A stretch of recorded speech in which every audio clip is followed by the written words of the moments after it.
જે ઘરની રજિસ્ટ્રી મારા નામે હતી તે ઘરનું આમંત્રણ મને કોઈ સગા સંબંધીએ નહીં, મારા મોહલ્લાની કિરાયાની દુકાનવાળી આંટીએ વોટ્સએપ પર મોકલ્યું હતું. તસવીરમાં મારા નાનીનું જૂનું લખનૌવાળું ઘર હતું. એ જ વાદળી લાકડાનો દરવાજો, એ જ નાનકડું આંગણું, એ જ તુલસીનો ક્યારો, એ જ બારી જેની પાસે નાની સાંજે દોરા ઉકેલ્યા કરતી હતી. બસ ફરક એટલો હતો કે તે તસવીરની ઉપર મોટા અક્ષરોમાં લખ્યું હતું રાધિકા અને વરુણનો સગાઈ સમારોહ, અને નીચે જગ્યા લખી હતી મિશ્રા પરિવારનું પૈતૃક મકાન, ચોક લખનઉ. મેં તે લાઈન 3 વખત વાંચી. પહેલી વાર મને લાગ્યું કે કદાચ મારી આંખોએ મને છેતરી છે. બીજી વાર લાગ્યું કે કદાચ કોઈએ ખોટું સરનામું નાખી દીધું છે. ત્રીજી વાર મારી આંગળીઓ ઠંડી પડી ગઈ, કારણ કે તે મિશ્રા પરિવારનું પૈતૃક મકાન નહોતું. તે મારી નાની શારદા દેવીનું ઘર હતું, અને તેમના મૃત્યુ પછી પૂરા કાગળોની સાથે રજિસ્ટ્રીમાં, નગર નિગમના રેકોર્ડમાં, વીજળીના બિલમાં, પાણીના કનેક્શનમાં, દરેક જગ્યાએ તે ઘર મારા નામે હતું. મારું નામ અવની મિશ્રા, પણ તે આમંત્રણમાં મારું નામ ક્યાંય નહોતું. મેં ફોનને ધીમેથી ટેબલ પર મૂક્યો. સામે ચા ઠંડી થઈ ચૂકી હતી. અમિત ઓફિસ જવા માટે શર્ટના બટન લગાવી રહ્યો હતો. તેણે મારી તરફ જોયું અને પૂછ્યું, શું થયું? મેં ફોન તેની તરફ લંબાવ્યો. તેણે સ્ક્રીન જોઈ. પહેલાં તેના ચહેરા પર મૂંઝવણ આવી, પછી એક નાનકડી બેચેની, પછી એ જ જૂની ચૂપકીદી. એ જ ચૂપકીદી જે અમારા ઘરમાં કોઈ પણ મુશ્કેલ વાત પહેલાં આવી જતી હતી. આ કોણે મોકલ્યું? તેને પૂછ્યું. સવિતા આંટીએ, મોહલ્લાવાળી. તેમણે લખ્યું છે, વહુ તમારે ત્યાં મોટો ફંક્શન છે, જણાવ્યું જ નહીં. અમિતે ગળું સાફ કર્યું. કદાચ મમ્મીએ બસ વેન્યુ માટે. મેં તેને વચ્ચેથી જ કાપ્યો. મેં બસ તેની તરફ જોયું. તે વાક્ય પૂરું ન કરી શક્યો. અમારા લગ્નને 5 વર્ષ થઈ ચૂક્યા હતા. આ 5 વર્ષોમાં મેં અમિતને ખૂબ સારા સ્વરૂપમાં જોયો હતો. તે જૂઠો માણસ નહોતો, તે ખરાબ પતિ પણ નહોતો. તે મારી તકલીફ સમજતો હતો, મારા કામની ઇજ્જત કરતો હતો, મને ક્યાંય નાનો અનુભવ નહોતો કરાવતો. પરંતુ પોતાની મા સામે તે હંમેશા અધૂરો રહી જતો હતો. તેનો અવાજ અડધો, તેની હિંમત અડધી, તેનું સત્ય અડધું, અને અડધા સત્યથી વધુ ખતરનાક ચીજ પરિવારોમાં કોઈ જ નથી હોતી. મારી સાસુ શરદ દેવી હંમેશા મને મીઠા શબ્દોમાં પરાઈ જોવાનો અનુભવ કરાવતી હતી. તે ક્યારેય સીધું નહોતી કહેતી કે હું આ ઘરની નથી. તે બસ એવા વાક્યો બોલતી હતી જેમાં મીઠાશ પણ હોય અને દિવાલ પણ. અવની, તું તો સમજદાર છોકરી છે. રાધિકા હજી બાળક છે. વહુ માયકાની વસ્તુઓ સાથે આટલો લગાવ સારો નથી હોતો. હવે સાસરું સાચું ઘર છે. તારી નાનીએ તને ઘર આપી દીધું, ઠીક છે, પણ ઘર પરિવારમાં ચીજ વસ્તુઓ વહેંચીને ચાલવી જોઈએ. શરૂમાં મને લાગ્યું હતું કે આ દરેક સામાન્ય સાસુ જેવી વાતો છે. દરેક વહુ થોડું ઘણું સાંભળે છે, દરેક ઘરમાં થોડું સમાયોજન કરવું પડે છે. પરંતુ ધીમે ધીમે મને સમજાવા લાગ્યું કે સરોજજી ફક્ત એક ઘર નથી ઈચ્છતા, તેમને તે એક અવસર લાગતો હતો. જૂના લખનઉ ચોકની ગલી સામે મીઠાઈની જૂની દુકાન, પાસે મંદિર, ઉપરના માળ પર 2 રૂમ, નીચે મોટું આંગણું, લાકડાની અલમારી, પિત્તળની ઘંટી. એક એવું ઘર જેમાં જૂની દુનિયાની ખુશ્બુ હતી અને નવી દુનિયાની કિંમત. નાનીએ તે ઘર પોતાના પતિ પછી સંભાળ્યું હતું. લોકોએ કહ્યું હતું, એકલી સ્ત્રી શું કરશે આટલા મોટા ઘરનું, પરંતુ નાનીએ કર્યું. તેમણે ભાડે રૂમ ન આપ્યો, કોઈ સગા સંબંધી કબજો ન કરવા દીધો. એક એક દિવાલ પોતે ધોળાવી, ટેક્સ પોતે ભર્યો, પાણીની લાઈન પોતે ઠીક કરાવી, અને મરવાના 6 મહિના પહેલા મને બોલાવીને કહ્યું હતું, અવની, ઘર ઈંટ પથ્થરનું નથી હોતું. ઘર તે જગ્યા હોય છે જ્યાં તારો અવાજ પરવાનગી વિના નીકળી શકે. ત્યારે હું રડી પડી હતી. મને લાગ્યું હતું નાની બસ ભાવુક થઈ રહી છે. આજે સમજાઈ રહ્યું હતું કે તે ચેતવણી આપી રહી હતી. મેં અમિતને પૂછ્યું, તને આ ઇન્વાઇટ વિશે ખબર હતી? તેણે કહ્યું, નહીં. મેં તેની આંખોમાં જોયું. તે સાચું બોલી રહ્યો હતો, પરંતુ પૂરું સત્ય નહોતો જાણતો, અને કદાચ તેને જાણવાની કોશિશ પણ નહોતી કરી. મમ્મીએ ગયા અઠવાડિયે પૂછ્યું હતું કે ચોકવાળા ઘરની ચાવી ક્યાં છે?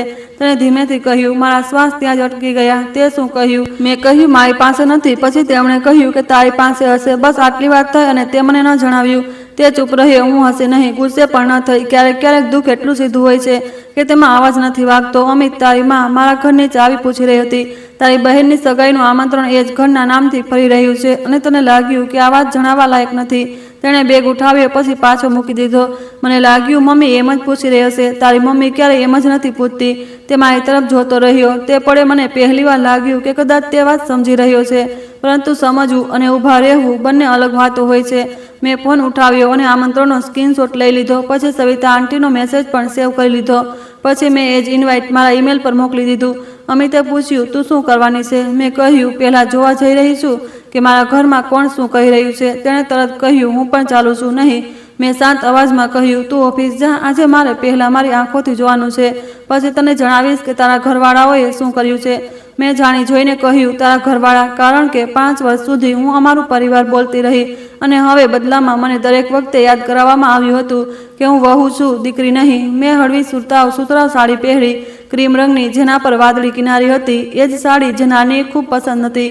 વાળ બાંધ્યા, નાના ચાંદીના ઝુમર પહેર્યા, બેગમાં ઘરની અસલી ચાવી, આધાર કાર્ડ, જૂની રજિસ્ટ્રીની ફોટોકોપી અને એક નાનકડી ડાયરી રાખી પછી હું નીકળી ગઈ. લખનૌની સવાર હંમેશા અવાજોથી ખુલે છે. દૂધવાળાની ઘંટી, રિક્ષાનો ટન-ટન, મસાલા ફૂટવાનો અવાજ, દૂરથી આવતી અજાન મંદિરની ઘંટી અને ગલીઓમાં ચાની વરાળ. ચોક તરફ જતા દરેક વળાંક મને યાદ હતા. આ એ જ રસ્તો હતો જ્યાં બાળપણમાં નાની મારો હાથ કસીને પકડતી હતી જેથી હું ભીડમાં ખોવાઈ ન જાઉં. આજે હું એકલી જઈ રહી હતી. હાથ ખાલી હતો પરંતુ દિલમાં નાનીની પકડ હજી પણ હતી. જ્યારે ઓટો ગલીની બહાર રોકાયો તો હું થોડી સેકન્ડ ત્યાં જ બેસી રહી. ઘરનો વાદળી દરવાજો દૂરથી દેખાતો હતો અને તે દરવાજા પર ગલગોટાના ફૂલોની માળા લાગી હતી. મારા પેટમાં જાણે કોઈ ભારે ચીજ પડી ગઈ. મેં પૈસા આપ્યા, ઉતરી અને ધીમે ધીમે આગળ વધી. દરવાજા પાસે બે છોકરાઓ ખુરશીઓ ઉતારી રહ્યા હતા. આંગણામાં સફેદ અને ગુલાબી કપડાની ઝાલર લાગી રહી હતી. અંદરથી હેમરનો અવાજ આવી રહ્યો હતો. કોઈએ પ્લાસ્ટિકની ખુરશીઓનો ઢગલો દિવાલથી ડેકાવ્યો હતો. તુલસીના ક્યારા પાસે કાર્ડબોર્ડના ડબ્બા રાખ્યા હતા. નાની તે જગ્યાએ ક્યારેક ચપ્પલ પણ નહોતી રાખવા દેતી. હું દરવાજા પર ઊભી રહી. એક માણસ કદાચ સજાવટવાળો મને જોઈને બોલ્યો, મેડમ, સામાન અંદર રાખી દઈએ. રાધિકા મેડમે કહ્યું હતું કે સ્ટેજ આંગણાની ડાબી બાજુએ લાગશે. મેં તેની તરફ જોયું. કોણ રાધિકા મેડમ? તે હસ્યો, જાણે મેં ખૂબ સાધારણ સવાલ પૂછ્યો હોય. અરે, જેમની સગાઈ છે, આ તેમનું ઘર છે ને? મારા મોઢેથી અવાજ ન નીકળ્યો.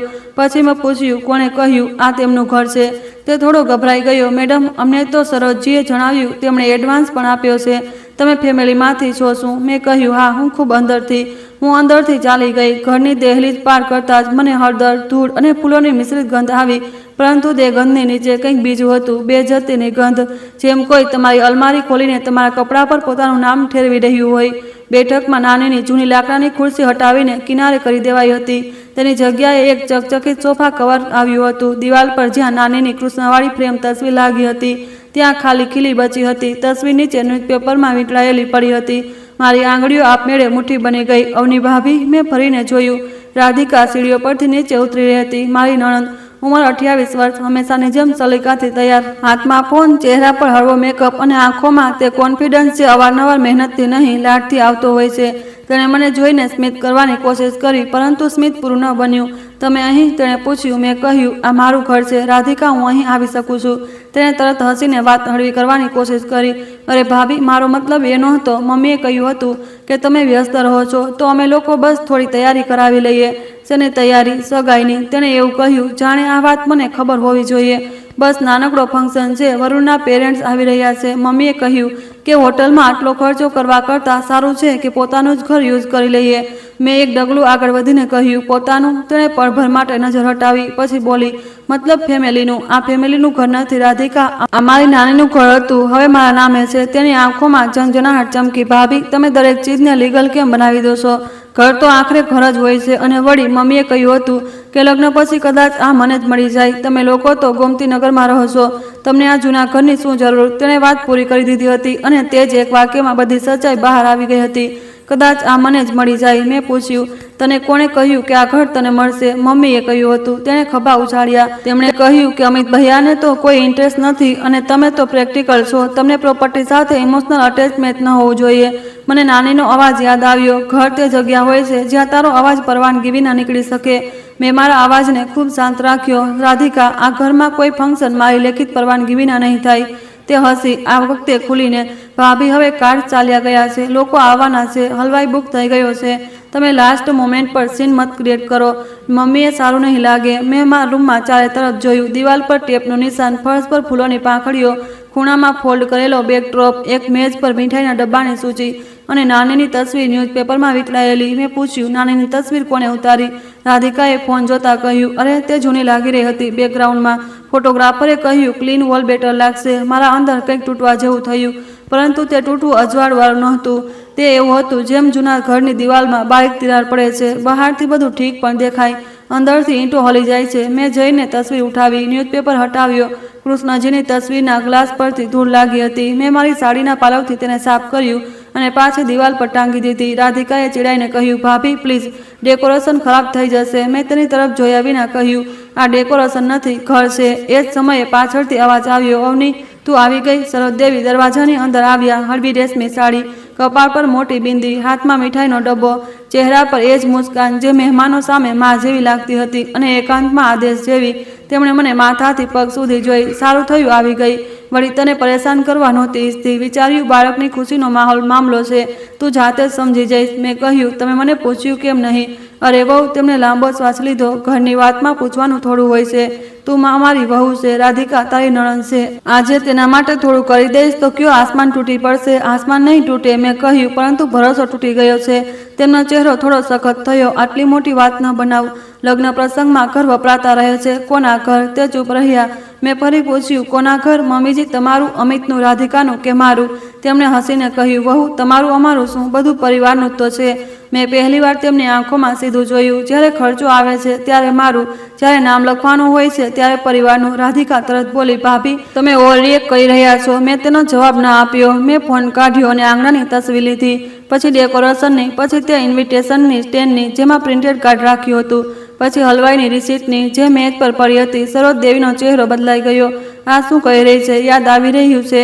મેં કહ્યું, કઈ વાત નહીં? કે મારા ઘરમાં ભાઈ પરવાનગી વિના કોણ કોણ આવ્યું, શું શું રાખવામાં આવ્યું અને કોણે પોતે પોતાનું જણાવ્યું. તેમનો અવાજ ધીમો પરંતુ કડક થઈ ગયો. અવની, કેમેરા બંધ કર. ઘરની વાત ઘરમાં સારી લાગે. મેં ફોન નીચે કર્યો. તો પછી ઘરની વાત ઘરના માલિક સાથે કરવી જોઈતી હતી. થોડી સેકન્ડ માટે કોઈ ન બોલ્યું. સજાવટવાળો છોકરો પણ અટકી ગયો હતો. બે મજૂરોએ ખુરશી હવામાં પકડીને એકબીજાને જોયું. રાધિકાનો ચહેરો લાલ થવા લાગ્યો હતો. સરોજ દેવી મારી પાસે આવ્યા અને ધીમા સ્વરે બોલ્યા, આટલો અહંકાર સારો નથી હોતો વહુ. ઘર નાની આપ્યું છે, ઠીક છે, પણ હવે તું આ પરિવારની ઇજ્જત સાથે જોડાયેલી છે. કાલે લોકો કહેશે વહુએ નણંદની સગાઈ રોકાવી દીધી. મેં કહ્યું, લોકો એ પણ કહી શકે છે કે સાસુએ વહુનું ઘર પૂછ્યા વિના દીકરીના નામે જણાવી દીધું. તેમની આંખોમાં પહેલીવાર ડરની હળવી રેખા આવી, ખૂબ હળવી, એટલી હળવી કે કોઈ બીજું કદાચ ન જોઈ શકત. પરંતુ હું 5 વર્ષથી તેમનો ચહેરો વાંચી રહી હતી. રાધિકા અચાનક બોલી, મમ્મી, રહેવા દો. ભાભીને હંમેશા ઇસ્યુ બનાવવાનો હોય છે. વરુણના પેરેન્ટ્સને શું બોલીશું હવે? મેં તેની તરફ જોયું. તે વરુણના પેરેન્ટ્સને શું જણાવ્યું છે? તે ચૂપ રહી.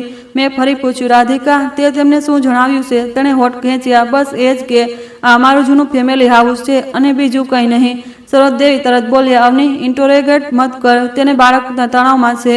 પરંતુ હવે મારી નજર રાધિકા પર હતી. શું તે એ કહ્યું કે લગ્ન પછી આ ઘર તારા કામમાં આવશે? રાધિકાએ મારી તરફ જોયું. તેના પર તેનો ગુસ્સો થોડો તૂટીને બેચેનીમાં બદલાઈ ગયો. મેં બસ કેઝ્યુઅલી કહ્યું હતું. તે બોલી, વરુણની મામી પૂછી રહી હતી કે લગ્ન પછી અમે લોકો ક્યાં રહીશું. મેં કહ્યું હતું કે કદાચ ચોકવાળું ઘર રેનોવેટ થઈ જાય તો સારું રહેશે. મારા કાનોમાં કદાચ શબ્દ ખૂંચી ગયો. કદાચ કેટલાક લોકો બીજાની વસ્તુઓ પર કદાચ મૂકીને ધીમે ધીમે કબજો બનાવે છે.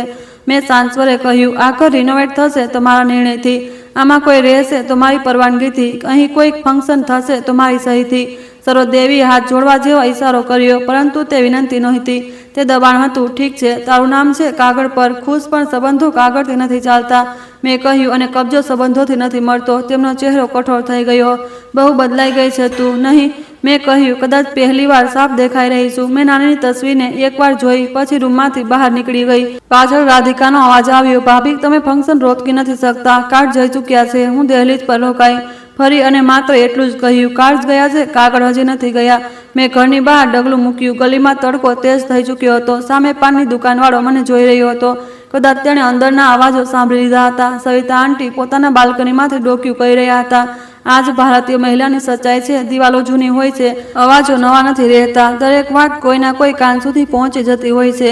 મેં ઓટો ન લીધો. હું પગપાળા ચાલવા લાગી. મારા હાથમાં ફોન હતો. ગેલેરીમાં તસવીરો હતી, ઇન્વાઇટ હતું, રિસીટ હતી, ડેકોરેશન હતી અને મારા કાનમાં રાધિકાનું વાક્ય ફરી રહ્યું હતું. મમ્મીએ કહ્યું છે કે લગ્ન પછી કદાચ આ મને જ મળી જાય. મેં રસ્તામાં અમિતને કોલ કર્યો. તેને તરત ઉઠાવ્યો. બધું ઠીક છે? મેં કહ્યું, નહીં. તે ચૂપ રહ્યો. તારી માએ મારા ઘરમાં મારા રાધિકાની સગાઈ તૈયારી શરૂ કરી દીધી છે. તારી બહેને વરુણના ઘરવાળાઓને કહ્યું છે કે આ જૂનું ફેમિલી હાઉસ છે, કદાચ લગ્ન પછી તેના કામમાં આવશે. નાનીની તસવીર ઉતારી દેવાઈ હતી. તુલસીના ક્યારા પાસે સામાન રાખ્યો હતો અને હલવાઈની રિસીટ મારા ડાઇનિંગ ટેબલ પર પડી હતી.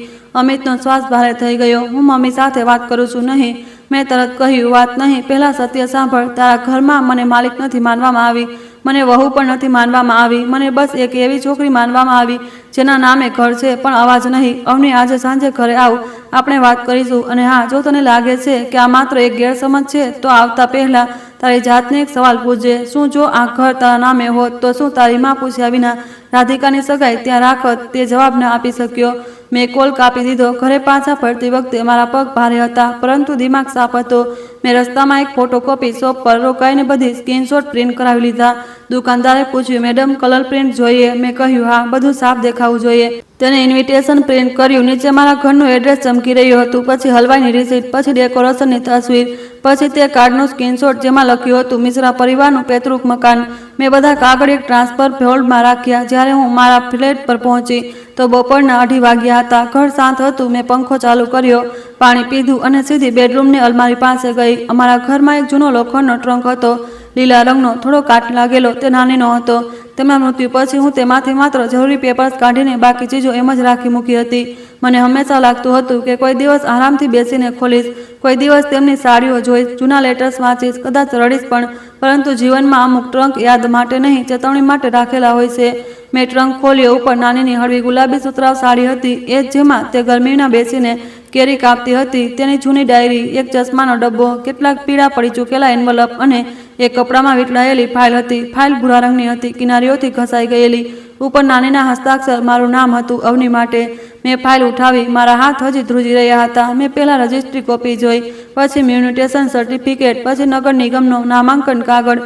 બધું સાચું હતું, બધું મારા નામે હતું. આ હું જાણતી હતી. પરંતુ ફાઇલના છેલ્લા હિસ્સામાં એક સફેદ એન્વલપ હતો જેના પર લખ્યું હતું, જ્યારે કોઈ આ ઘરને પોતાનું કહે અને તું ચૂપ રહેવા લાગે ત્યારે ખોલવું. મારી શ્વાસ રોકાઈ ગઈ. રૂમમાં પંખો ચાલી રહ્યો હતો પણ મને હવા અનુભવાઈ રહી નહોતી. મેં એન્વલપ ખોલ્યો. અંદર નાનીના હસ્તાક્ષરમાં 3 પાના હતા. પહેલી લાઈન વાંચતા જ મારી આંખો ભરાઈ આવી. અવની, જો તું આ પત્ર વાંચી રહી છે તો સમજી લે કે કોઈએ તારી ચૂપકી દીને તારી રજામંદી સમજી લીધી છે. હું ત્યાં જ ફર્શ પર બેસી ગઈ અને પહેલીવાર મને લાગ્યું કે નાનીએ માત્ર ઘર નહોતું છોડ્યું, તેમણે મારા માટે એક જવાબ પણ છોડી દીધો હતો.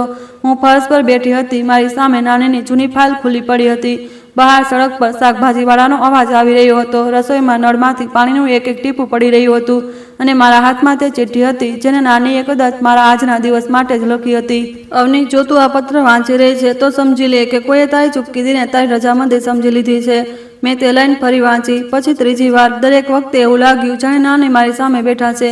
એ જ હળવી ઝૂકેલી કમર, એ જ ચશ્મા નાક પર નીચે ખસેલા, એ જ સફેદ વાળની ઢીલી ચોટલી, એ જ અવાજ જેમાં પ્રેમ હતો અને આદેશ પણ. મેં પાનું આગળ વાંચ્યું. દીકરી, ઘરનો કાગળ માત્ર અદાલતમાં કામ નથી આવતો.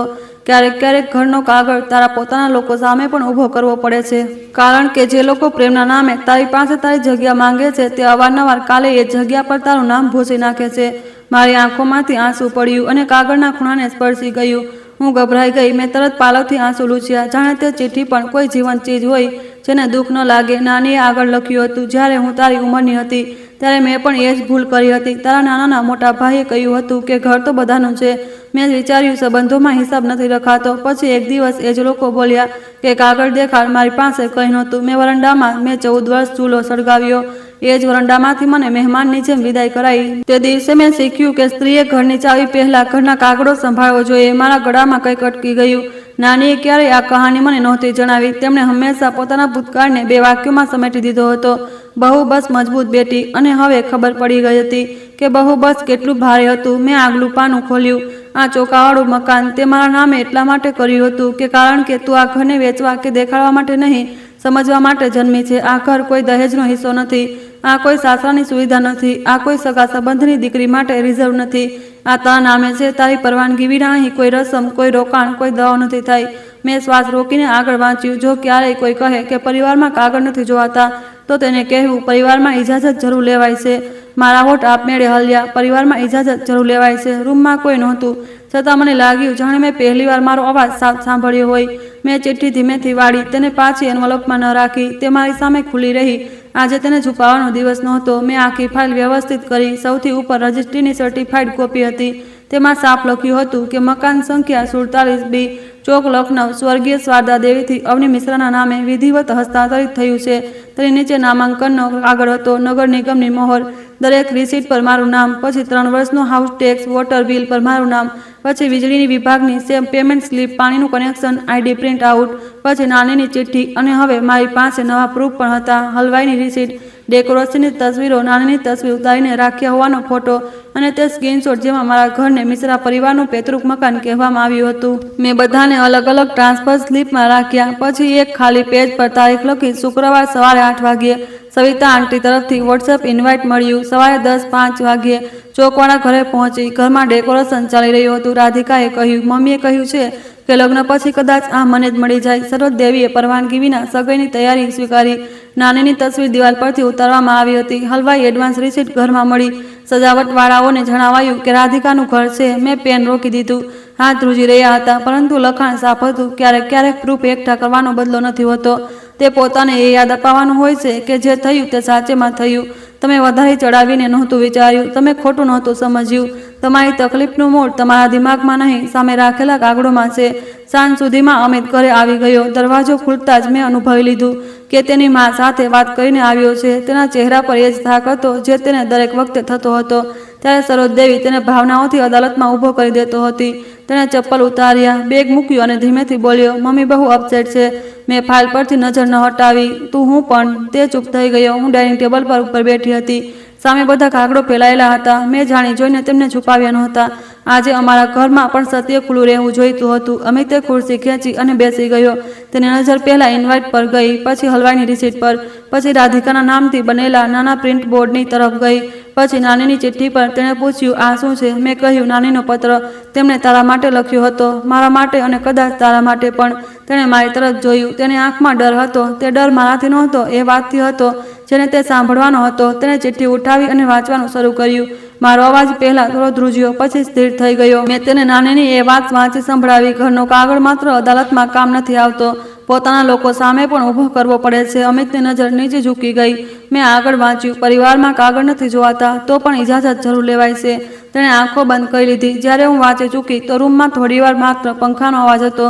પછી તેણે ખૂબ ધીમેથી કહ્યું, મને ખબર નહોતી કે તારી નાનીએ આટલું બધું.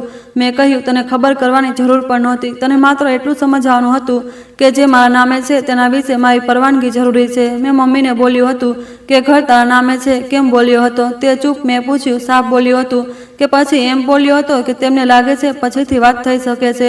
તેણે કપાળ પકડી લીધું. મેં કહ્યું હતું, મમ્મી, હજી અવનીના નામે છે, પછીથી જોઈશું. મેં આંખો બંધ કરી લીધી. બસ આ જ હતું. હજી એક નાનકડો શબ્દ, પરંતુ કેટલાક ઘરોમાં આ શબ્દ કબજાનો દરવાજો ખોલી દે છે. મેં પૂછ્યું, પછીથી શું જોવાનું હતું? અમિત, હું બસ વાત ટાળી રહ્યો હતો. તે વાત નથી ટાળી, તે તેમને આશા આપી. તેણે તરત કહ્યું, મેં આવો મતલબ નહોતો કાઢ્યો, પરંતુ તારી માએ કાઢ્યો, રાધિકાએ કાઢ્યો, વરુણના ઘરવાળાઓએ. કદાચ એ જ જણાવવામાં આવ્યું. અને હવે મારા ઘરની દિવાલ પર મારી નાનીની તસવીર ઉતારીને તારી બહેનની સગાઈનો બેકડ્રોપ લાગી રહ્યો છે. અમિતે માથું ઝુકાવી લીધું. મેં અવાજ ધીમો રાખ્યો. મારે લડવાનું નહોતું, મારે તેને સંભાળવું હતું. અમિત, તારી ચૂપકીદી ન્યુટ્રલ નહોતી. તે મારી તરફથી ખાલી જગ્યા હતી, અને ખાલી જગ્યા પર હંમેશા કોઈને કોઈ પોતાનો દાવો લખી દેશે. તેને પહેલીવાર મારી તરફ જોયું. તેની આંખો ભરાઈ આવી હતી. હું ડરતો હતો. તેણે કહ્યું, કોનાથી? મમ્મીથી? લડાઈથી? તેને રડવાથી? તેમના બોલવાથી? કે લગ્ન પછી દીકરો બદલાઈ ગયો? મને લાગતું હતું કે જો હું સીધું બોલીશ તો ઘર તૂટી જશે. મેં પૂછ્યું, અને જે મારા અંદર તૂટતું રહ્યું તે ઘર નહોતું? તે જવાબ ન આપી શક્યો. મને તેના પર દયા પણ આવી અને ગુસ્સો પણ. આ જ સંબંધોની સૌથી મુશ્કેલ જગ્યા હોય છે. સામેવાળો દુશ્મન નથી હોતો, પરંતુ તેની નબળાઈ તમારી ચોટ બની જાય છે. મેં ફાઇલ તેની તરફ સરકાવી. જો બધું. તેણે એક એક કાગળ વાંચ્યો. રજિસ્ટ્રી, નામાંકન, ટેક્સ, વીજળી બિલ, ઇન્વાઇટ, રિસિપ્ટ, સ્ક્રીનશોટ. પછી એ તે ફોટો પણ અટકાવ્યો જેને તે નાનીની તસવીર ન્યૂઝપેપરમાં વીંટળાયેલી ફર્શ પર પડી હતી. તેણે ખૂબ વાર સુધી જોયું. આ કોણે કર્યું? તેણે પૂછ્યું. ફોટોગ્રાફરે કહ્યું હતું, ક્લીન વોલ બેટર લાગશે. રાધિકાએ માની લીધું. તેની આંખોમાં કંઈક બદલાઈ ગયું. કદાચ આ પહેલીવાર હતું જ્યારે પ્રોપર્ટી ઇસ્યુ તેના માટે ઇમોશનલ ઇસ્યુ બન્યો. કાગળથી તેને વાત સમજમાં આવી રહી હતી, પરંતુ નાનીની તસવીરે તેને શર્મિંદા કર્યો. તે ઊભો થયો, રૂમમાં ચક્કર લગાવ્યો, પછી બોલ્યો, હું હમણાં મમ્મીને કોલ કરું છું. શું કહીશ? કે ફંક્શન કેન્સલ કરે? અને જો તેમણે રડવાનું શરૂ કર્યું? તે ચૂપ.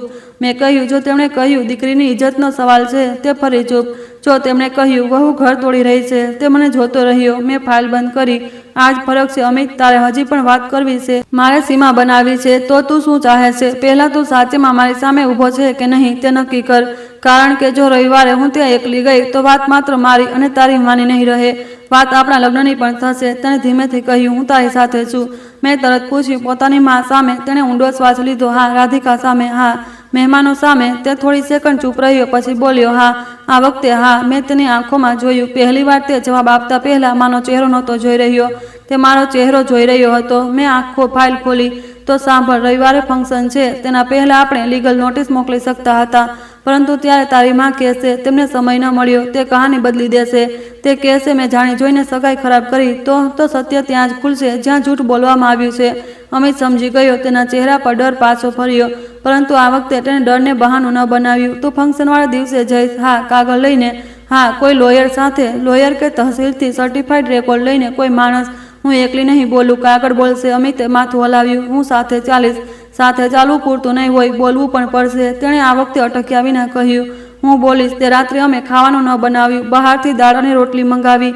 ખાવાનું મેજ પર રાખ્યું હતું. ઠંડુ થતું રહ્યું. અમે બંને વારંવાર એ જ ફાઇલને જોતા રહ્યા, જાણે તેમાં માત્ર ઘરના કાગળ નહીં, અમારા લગ્નનો રિપોર્ટ કાર્ડ રાખ્યો હોય. રાત્રે લગભગ 9:30 વાગ્યે સરોજ દેવીનો કોલ આવ્યો. અમિતે ફોન જોયો, પછી મારી તરફ જોયું. મેં કહ્યું, સ્પીકર પર ઉઠાવ. તેણે કોલ ઉઠાવ્યો. હા મમ્મી. સામેથી સરોજ દેવીનો અવાજ આવ્યો, મીઠો, થાકેલો, ઘાયલ જેવો. પરંતુ હું હવે તે અવાજની પડતો ઓળખતી હતી. દીકરા, તારી પત્નીને સમજાવ, લગ્ન પ્રસંગમાં નાની મોટી વાતોને આટલી મોટી નથી બનાવતા. અમિતે મારી તરફ જોયું. મેં કંઈ ન કહ્યું. તે બોલ્યો, મમ્મી, નાની વાત નથી. તમે અવનીને પૂછ્યા વિના તેના ઘરમાં ફંક્શન રાખ્યો. એક લાંબી ચૂપ કીધી, પછી તેમનો અવાજ બદલાયો. તેના ઘરમાં? સારું, હવે તું પણ એ જ બોલીશ, કારણ કે એ જ સત્ય છે. સત્ય એ છે કે તે તારી પત્ની છે, તે આ પરિવારની વહુ છે. રાધિકા તેની નણંદ છે. બહેનની ખુશી માટે થોડું મોટું દિલ રાખવું જોઈએ. મેં અમિતની આંખોમાં હળવી ગભરાહટ જોઈ, પરંતુ તેણે ફોન પકડી રાખ્યો. મારું દિલ પરમિશન પછી દેખાડવામાં આવે છે મમ્મી, જબરદસ્તી પછી નહીં. મને લાગ્યું કદાચ મેં ખોટું સાંભળ્યું. આ અમિત હતો, એ જ અમિત જે અવારનવાર કહેતો હતો, છોડને, વાત વધી જશે.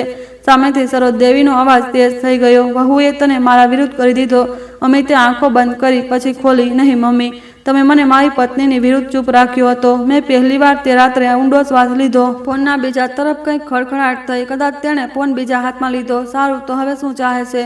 અમે મહેમાનોને ના પાડી દઈએ? સમાજમાં નાક કપાવી દઈએ? રાધિકાની સગાઈ તૂટી જાય તો જવાબદારી કોણ લેશે? મેં ધીમેથી કહ્યું, પૂછો તેમને. ઇન્વાઇટ કોણે મોકલ્યા? અમિતે દોહરાવ્યું. ઇન્વાઇટ કોણે મોકલ્યા મમ્મી? અરે અમે મોકલી દીધા તો શું? ઘર તો પોતાનું જ સમજ્યું હતું. તે પોતાનું કેમ સમજ્યું?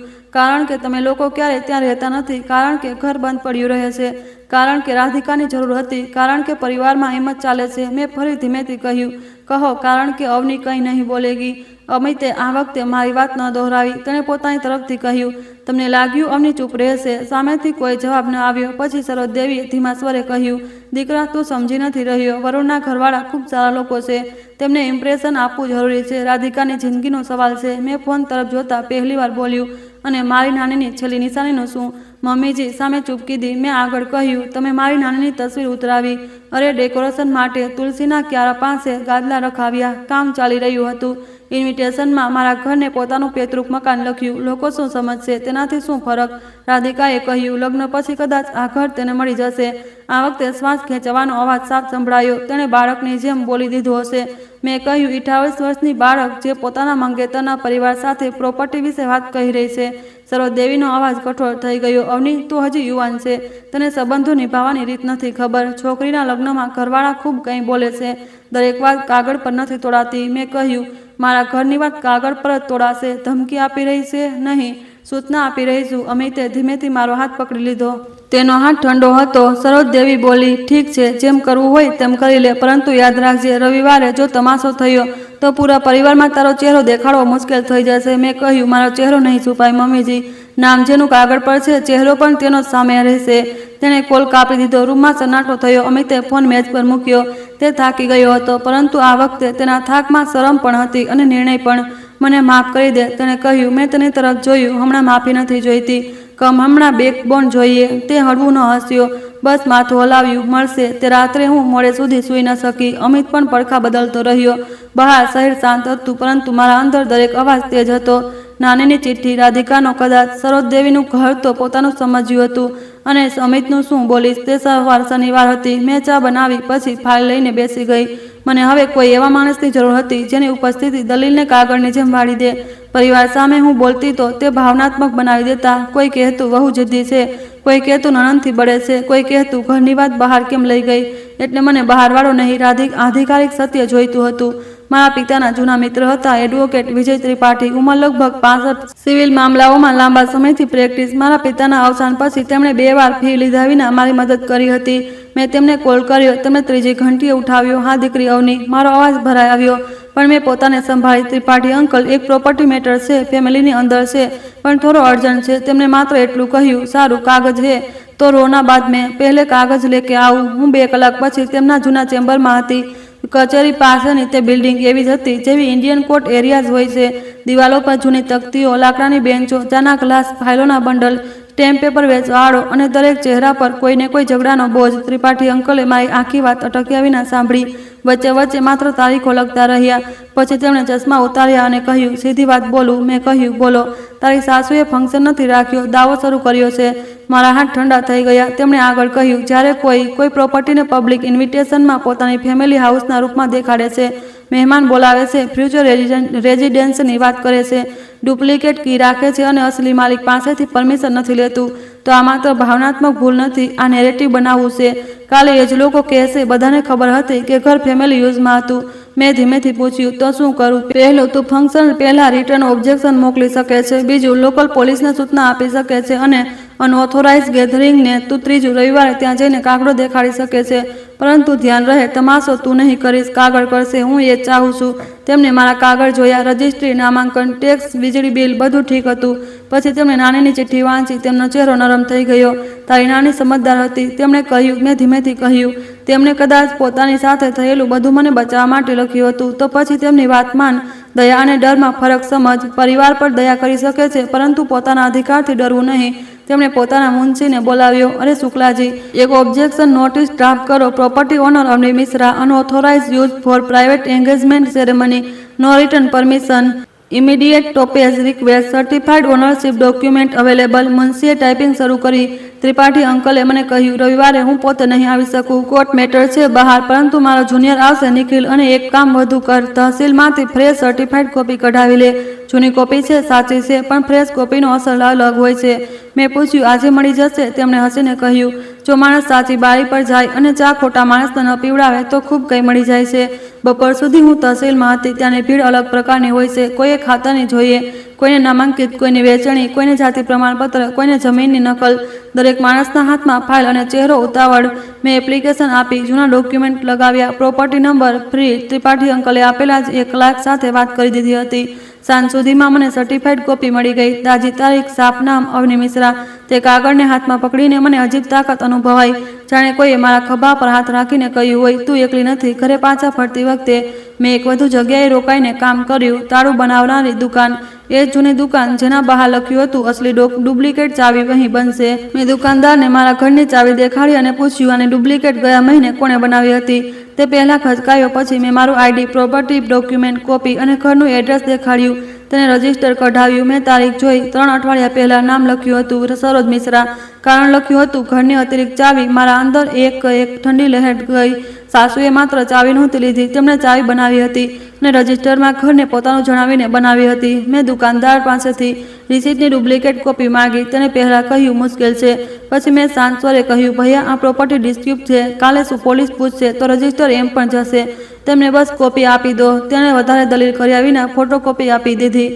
મને પ્રૂફ પૂરા થઈ રહ્યા હતા. ઇન્વિટેશન, ડેકોરેશન, હલવાઈ રિસીટ, ડુપ્લિકેટ કી રેકોર્ડ, સર્ટિફાઈડ રજિસ્ટ્રી, ટેક્સ, નાનીનો પત્ર. પરંતુ અસલી પ્રૂફ હજી બાકી હતો. રાધિકાનો પોતાનો અવાજ. શનિવારે સાંજે 6 વાગ્યે રાધિકાનો મેસેજ આવ્યો, ભાભી પ્લીઝ ડ્રામા ન કરશો.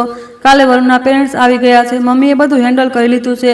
હવે બસ આવી જજો. એ જ family. Don't mention ownership issue. મેં કોને સ્ક્રીનશોટ લીધો. પછી બીજો મેસેજ આવ્યો. વળી સાપને કહ્યું છે કે આ ફેમિલી હાઉસ છે. જો લાસ્ટ મોમેન્ટ પર ચેન્જ કરશું તો ઇન્સલ્ટ થશે. મેં સ્ક્રીનશોટ લીધો. ત્રીજો મેસેજ આવ્યો. Set after marriage we can discuss use of the house. Please don't be selfish. મેં ફોન મેજ પર મૂક્યો. મારી હથેળીઓ પરસેવાથી ભીંજાઈ ગઈ હતી. કેટલીક વાતો સામેથી સાંભળવી દર્દ આપે છે. લેખિતમાં જોઈ તેનાથી વધુ, કારણ કે પછી ભ્રમ માટે જગ્યા નથી બચતી. અમિત મારા સામે બેઠો હતો. મેં ફોન તેની તરફ લંબાવ્યો. તેણે મેસેજ વાંચ્યા. આ વખતે તેણે માથું ન ઝુકાવ્યું. તેણે ફોન ઉઠાવ્યો અને પોતાની બહેનને કોલ કર્યો. રાધિકાએ કોલ ઉઠાવ્યો. અવાજ તેજ હતો. કદાચ બેકગ્રાઉન્ડના સંગીત ચાલી રહ્યું હતું. હા ભૈયા, પ્લીઝ અવની ભાભીને સમજાવો ને. અમિત બોલ્યો. રાધિકા, તે ઘર અવનીનું છે. ભૈયા, મને ખબર છે ટેકનિકલી નહીં, અસલમાં કાનૂની રીતે, નૈતિક રીતે, ભાવનાત્મક રીતે તે ઘર અવનીનું છે. સામે થોડી સેકન્ડ ચૂપ કીધી રહી. પછી રાધિકા બોલી, તો શું હું પરાઈ છું? તમે લોકો મારી સગાઈ ખરાબ કરશો. અમિતે આંખો બંધ કરી, પછી ખોલી. તું પરાઈ નથી, પરંતુ તું માલિક પણ નથી. મારી અંદર કંઈક હલી ગયું. આ એ જ વાક્ય હતું જે તેને ખૂબ પહેલાં બોલવું જોઈતું હતું, પણ મોડેથી આવેલું સત્ય પણ ક્યારેક ક્યારેક સત્ય જ રહે છે. રાધિકાનો અવાજ ધ્રુજ્યો. મમ્મીએ કહ્યું હતું, ભાભીને ફરક નહીં પડે. મમ્મી ખોટી હતી. તો તમે લોકો કાલે આવીને શું કરશો? અમિતે મારી તરફ જોયું. તે મેં કંઈ ન કહ્યું. તે બોલ્યો, સત્ય જણાવીશું. રાધિકા લગભગ ચીખી, ભૈયા, વરુણના પેરેન્ટ્સ સામે ન કરશો પ્લીઝ, મારી લાઈફ ખરાબ થઈ જશે. અમિતે પૂછ્યું, તે તેમને શું જણાવ્યું છે? કંઈ નહીં, સાચું બસ એ જ કે આ હાઉસ ફેમિલીનું છે અને કદાચ લગ્ન પછી તમે લોકો ત્યાં રહી શકો છો. ચૂપ કીધી. અમિતનો ચહેરો સખત થઈ ગયો. રાધિકા, તે રડવા લાગી. મમ્મીએ કહ્યું હતું, બોલી દે. વરુણની મમ્મી પૂછી રહી હતી કે લગ્ન પછી લખનૌમાં બે જ રહેશે કે નહીં. મેં બસ કહી દીધું કે અમારી પાસે ચોકમાં હાઉસ છે. આમાં આટલું મોટું શું છે? અમિતે ખૂબ શાંત સ્વરે કહ્યું, મોટું એ છે કે તે હાઉસ અમારું નથી. તેણે કોલ કાપી દીધો. રૂમમાં ભારેપણું ફેલાઈ ગયું. અમિતે ફોન મેજ પર મૂક્યો અને પોતાની આંખો મલવા લાગ્યો. મને લાગતું હતું હું વચ્ચે ફસાઈ ગયો છું. તેણે કહ્યું, હવે સમજાયું છે કે હું વચ્ચે નહોતો. હું તારી તરફની જગ્યા ખાલી છોડી રહ્યો હતો. મેં કંઈ ન કહ્યું. ક્યારેક ક્યારેક માણસે પોતાની શરમ પૂરી સાંભળવી જોઈએ. મેં તેને તરત સાંત્વના આપવાની તેને સમજને અધૂરી કરી દે છે. રાત્રે નિખિલ ત્રિપાઠી અંકલનો જુનિયર ડોક્યુમેન્ટ લેવા આવ્યો. 30-32 વર્ષનો શાંત છોકરો, સફેદ શર્ટ, કાળો ટ્રાઉઝર, હાથમાં લેધર બેગ. તેણે પેપર જોયા અને કહ્યું, મેડમ, કાલે હું 12:30 સુધી ત્યાં પહોંચી જઈશ. તમે 12:45 પર આવજો. ફંક્શન કેટલા વાગ્યે છે? 1 વાગ્યે. ઠીક છે, અમે પહેલા ગેટ પર વાત કરીશું. જો તેઓ વોલન્ટરી સ્ટોપ કરી દે છે તો સારું, જો નહીં તો હું નોટિસ રીડ કરી દઈશ અને લોકલ પોલીસ સ્ટેશનને કોપી દેખાડી દઈશ. જરૂર પડી તો 100 નંબર પર કોલ પણ થઈ શકે છે, પરંતુ કોશિશ રહેશે કે મેટર સિવિલ રહે. મેં પૂછ્યું, શું મારે કંઈ બોલવું પડશે? ઓછું બોલજો, તેણે કહ્યું. જેટલું ઓછું બોલશો તેટલું સ્ટ્રોંગ લાગશે. ઇમોશનલી આર્ગ્યુમેન્ટ કેવું કરશે? ઓનરશિપ રેકોર્ડ અમે રાખીશું. અમિતે પૂછ્યું, જો મારી માં કહે કે ફેમિલી પરમિશન હતી? નિખિલે સીધો જવાબ આપ્યો, ફેમિલી પરમિશન લીગલ પરમિશન નથી હોતી. જ્યારે ઓનર હાજર હોય અને ઓનરે રિટર્ન કન્સેન્ટ ન આપ્યો હોય. મેં નાનીની ચિઠ્ઠી તરફ જોયું. પરિવારમાં ઇજાજત જરૂર લેવાય છે. કાગળ અને નાની આજે એક જ વાત કહી રહ્યા હતા. રવિવારની સવાર ખૂબ ધીમે શરૂ થઈ. મેં સફેદ કેતન સાડી પહેરી, જેના પર હળવી વાદળી બોર્ડર હતી. કોઈ ભારે જ્વેલરી નહીં, માત્ર નાની ચાંદીની અંગૂઠી. વાળ કસીને બાંધ્યા, કપાળ પર નાની બિંદી. અમિતે હળવો કુર્તો પહેર્યો. તે તૈયાર થઈને મારી સામે આવ્યો તો અજીબ લાગ્યો, જાણે તે કોઈ ફંક્શનમાં નહીં, કોઈ કોન્ફરન્સમાં જઈ રહ્યો હોય. મેં ફાઇલ ઉઠાવી. અમિતે પૂછ્યું, નાનીની ચિઠ્ઠી પણ લઈ લઈએ? મેં વિચાર્યું, પછી કહ્યું, હા, પરંતુ તે બધાની સામે નહીં વચાય. તે મારા માટે છે. કાગળ તેમના માટે. રસ્તા પર અમે બહુ ઓછા બોલ્યા. લખનૌની સડકો પર રવિવારની ભીડ હતી. ક્યાંક મંદિર બહાર પ્રસાદ લેવાઈ રહ્યો હતો, ક્યાંક બાળકોના હાથમાં ગુબ્બારા હતા, ક્યાંક ઘર બહાર ફૂલોની ગાડી ઊભી હતી. શહેરમાં કેટલી રસમો થતી હોય છે. દરેક રસમમાં કોઈને કોઈ દીકરી, વહુ, મા, બહેન સ્મિત કહી રહી હોય છે અને કેટલાક સ્મિત એવા હોય જેની પાછળ કાગળ છુપાયેલા હોય છે. ચોક પાસે પહોંચતા જ મારું દિલ તેજ ધડકવા લાગ્યું. ગલીની બહાર ગાડીઓ ઊભી હતી, કેટલીક નવી, કેટલીક જૂની. એક સફેદ એસયુવી પર ફૂલ લાગ્યા હતા. ઘર તરફથી શણગાઈને રેકોર્ડિંગ ધૂન આવી રહી હતી. દરવાજા પર આંબાના પાંદડાનું તોરણ હતું. ગલગટાની માળાઓ વધી રહી હતી. અને પછી મેં તે જોયું. દરવાજાની જમણી તરફ એક નાનકડી સોનેરી નેમપ્લેટ લાગી ચૂકી હતી. તેના પર લખ્યું હતું, રાધિકા અને વરુણ. નીચે નાની લાઈન, નવી શરૂઆત, ચોક નિવાસ. મારી શ્વાસ જાણે રોકાઈ ગઈ. આ માત્ર ફંક્શન નહોતું, આ ઘોષણા હતી. મારા ઘરની દહેલીજ પર કોઈ બીજાની શરૂઆત લખાઈ દેવાઈ હતી. અમિતે પણ જોયું. તેના ચહેરા પરથી રંગ ઉતરી ગયો. અવની, તેણે ધીમા સ્વરે કહ્યું. મેં તેની તરફ જોયું નહીં. મેં ફાઇલ વધુ કસીને પકડી લીધી. ગલીના વળાંક પર નિખિલ ઊભો હતો. તેના હાથમાં બ્લેક ફોલ્ડર હતો. તેણે અમને જોયા અને સીધો થઈ ગયો. રેડી? તેણે પૂછ્યું. મેં દરવાજા તરફ જોયું. અંદરથી લોકોના હસવાનો અવાજ આવી રહ્યો હતો. કોઈ કહી રહ્યું હતું, બહુ સુંદર, જૂનું ઘર છે. કોઈ બીજું બોલ્યું, આજકાલ આવો કોર્ટયાર્ડ ક્યાં મળે છે? પછી એક વધુ અવાજ આવ્યો, કદાચ વરુણની માનો, રાધિકા બહુ ભાગ્યશાળી છે. મેં આંખો બંધ કરી. નાની, આજે તમારી દહેલીજ પર તમારું નામ પાછું રાખવાનું છે. પછી મેં આંખો ખોલી અને નિખિલને કહ્યું, ચાલો, આજે કાગળ બોલશે. નિખિલ આગળ હતો. હું તેની પાછળ હતી અને અમિત મારી બાજુમાં. દરવાજા પર લાગેલી તે સોનેરી નેમપ્લેટ મારી આંખોમાં ખૂંચી રહી હતી. રાધિકા અને વરુણ, નવી શરૂઆત, ચોક નિવાસ. મારા ઘરની દહેલીજ પર કોઈ બીજાની શરૂઆત લખેલી હતી. મેં એક પળ માટે ફાઇલને છાતીએ લગાવી. તેમાં રજિસ્ટ્રી હતી, નગર નિગમના કાગળ હતો, તાજી સર્ટિફાઈડ કોપી હતી, ડુપ્લિકેટ કીવાળી રિસીટ હતી, વોટ્સએપ ઇન્વાઇટ હતું, હલવાઈની પર્ચી હતી અને નાનીની ચિઠ્ઠી હતી. પરંતુ તે પળે મને સૌથી વધુ વજન તે ચિઠ્ઠીનું અનુભવાઈ રહ્યું હતું. નાનીએ લખ્યું હતું, જો કોઈ તારી ચૂપકીદીને તારી રજામંદી સમજી લે તો ચૂપ ન રહેવું. આજે હું ચૂપ નહીં રહેવાની હતી. નિખિલે દરવાજા પાસે ઊભેલા છોકરાને પૂછ્યું, સરોજ મિશ્રાજી અંદર છે? છોકરાએ પહેલાં અમને ઉપરથી નીચે સુધી જોયા. કદાચ તેને લાગ્યું કે અમે મોડા આવેલા મહેમાન છીએ. પછી બોલ્યો, હાજી, અંદર છે. સગાઈ શરૂ થવાની છે. મેં દહેલીજ પાર કરી. આંગણું આખું બદલાઈ ચૂક્યું હતું. જ્યાં નાની દરરોજ સવારે તુલસીમાં પાણી નાખતી હતી, ત્યાં ફૂલોના મોટો સ્ટેન્ડ લાગ્યો હતો. દિવાલો પર ગુલાબી અને સોનેરી કપડાની ઝાલરો હતી. વચ્ચે નાનકડો સ્ટેજ બનાવવામાં આવ્યો હતો. એક તરફ મીઠાઈ અને સ્નેક્સનું મેજ હતું, બીજી તરફ પ્લાસ્ટિકની ખુરશીઓ પર મહેમાનો બેઠા હતા. છત પરથી લટકતી ઝાલરવાળી લાઇટ્સ દિવસમાં પણ ચાલુ હતી, જાણે ઘરને જબરદસ્તી ખુશ દેખાડવામાં આવી રહ્યું હોય. નાનીની કૃષ્ણજી વાળી તસવીર હવે ફરી ગાયબ હતી. મારી આંખો તરત તેને શોધવા લાગી. આ વખતે તે ફર્શ પર નહોતી, તે બારીની પાછળ રાખેલા જૂના ટ્રંક ઉપર ઊંધી રાખેલી હતી. મેં અંદર એક લાંબો શ્વાસ લીધો. રાધિકા સ્ટેજ પાસે ઊભી હતી, હળવા ગુલાબી લહેંગામાં, હાથોમાં બંગડીઓ, ચહેરા પર મેકઅપ, પણ આંખોમાં બેચેની. તેની બાજુમાં વરણ હતો, ક્રીમ રંગનો કુર્તો પહેરેલો. તેના પેરેન્ટ્સ થોડી દૂર બેઠા હતા. તેની માં ઘેરી વાદળી સાડીમાં હતી અને પિતા ગ્રે નહેરુ જેકેટમાં. સરોજદેવી વચ્ચે આંગણામાં હતા. તે મહેમાનોને એવી રીતે નિર્દેશ આપી રહ્યા હતા જાણે ઘર તેમનું હોય, રસમ તેમની હોય અને હવા પણ તેમની પરવાનગીથી ચાલી રહી હોય. મીઠાઈ હવે ન ખોલશો, પહેલા રિંગ સેરેમની થઈ જાય. અરે ખુરશીઓ થોડી ડાબી તરફ કરી દો. ફોટામાં દરવાજો પણ આવવો જોઈએ. હા, આજ અમારું જૂનું ઘર છે. થોડું નાનું છે પણ બહુ ભાવનાત્મક જગ્યા છે. મેં તે વાક્ય સાંભળી લીધું. બહુ ભાવનાત્મક જગ્યા? કોના માટે? તેમના માટે જેમણે તેને ચાવી છુપાઈને બનાવી, કે મારા માટે જેણે અહીં નાનીની અંતિમ રાતોમાં તેમના પગ દબાવ્યા હતા? સરોજદેવીની નજર અમારા પર પડી. તેમનો ચહેરો એક પળ માટે જામી ગયો. પછી તેમણે તરત સ્મિત ઓઢી લીધું. અવની આવી ગઈ? તું, સારું થયું. જો કેટલું સુંદર લાગી રહ્યું છે ઘર. મેં કંઈ ન કહ્યું. નિખિલે આગળ વધીને કહ્યું, નમસ્તે, હું એડવોકેટ વિજય ત્રિપાઠીના ચેમ્બરમાંથી નિખિલ અવસ્થી. શું તમે સરોજ મિશ્રાજી છો? આંગણામાં અવાજો ધીમા થવા લાગ્યા. સરોજદેવીએ મુસ્કાન બનાવી રાખી, પણ તેમની આંખો સખત થઈ ગઈ. જી, પણ ફેમિલી ફંક્શન ચાલી રહ્યું છે, તમે પછીથી આવો. નિખિલે શાંત સ્વરે કહ્યું, મામલો આજ પ્રોપર્ટી સાથે જોડાયેલો છે, એટલે હમણાં વાત કરવી જરૂરી છે. રાધિકા ઝડપથી અમારી પાસે આવી. ભાભી, પ્લીઝ હમણાં નહીં. તમારી સાથે કાલે વાત કરી લઈશું. મેં તેની તરફ જોયું. કાલે? ત્યાં સુધીમાં તું આ ઘરની દહેલીજ પર તારું નામ વધુ ઊંડું કરી દઈશ. તેને ધીમા સ્વરે કહ્યું, તમે મારી સગાઈ બરબાદ કરી રહ્યા છો. મેં તેટલા જ ધીમા અવાજમાં કહ્યું, તું મારી નાનીનું ઘર પોતાના જૂઠા પર ઊભું કરી રહી છે. તેની આંખો ભરાઈ આવી, પરંતુ હું હવે આંસુઓથી રસ્તો બદલનારી નહોતી. અમિત મારી બાજુમાં ઊભો હતો. મેં તેની તરફ ન જોયું. મને ખબર હતી અસલી પરીક્ષા હજી શરૂ પણ નહોતી થઈ. સરોજદેવીએ અવાજ ઊંચો કર્યો, અવની, આ કોઈ રીત છે? ઘરમાં મહેમાન બેઠા છે. વરુણના માતા પિતા આવ્યા છે, પંડિતજી આવ્યા છે, સગા સંબંધીઓ આવ્યા છે. જો તને કોઈ વાત હતી તો ઘરમાં બોલતી. મેં પહેલી વાર સાફ બોલ્યું, મમ્મીજી, જ્યારે ઘર મારું હતું ત્યારે તમે મને બહારવાળી બનાવી દીધી. હવે સત્ય પણ બહારવાળાઓ સામે જ આવશે. આખું આંગણું શાંત થઈ ગયું. એટલું શાંત કે પાસેથી ગલીમાં પસાર થતી સાયકલની ઘંટી પણ સંભળાઈ. વરુણની માએ ધીમેથી પોતાના પતિ તરફ જોયું. વરુણે રાધિકા તરફ. રાધિકાએ હોંઠ પીંચી લીધા. નિખિલે બ્લેક ફોલ્ડર ખોલ્યું. હું પહેલા તથ્ય સ્પષ્ટ કરી દઉં. આ મકાન સંખ્યા 47B, ચોક લખનઉ, વર્તમાન મહેસૂલ અને નિગર નિગમ રેકોર્ડ અનુસાર શ્રીમતી અવની મિશ્રાના નામે નોંધાયેલું છે. આ પ્રોપર્ટી પર કોઈ સમારોહ, અસ્થાયી કબજો, નિવાસ વ્યવસ્થા કે ત્રીજા વ્યક્તિના ઉપયોગ માટે ઓનરની લેખિત અનુમતિ આવશ્યક છે. આવી કોઈ પરવાનગી ઉપલબ્ધ નથી. સરોજદેવીએ તરત કહ્યું, આ બધી કાગળની વાત છે. પરિવારમાં એમ નથી હોતું. નિખિલે તેમને તરફ જોયું.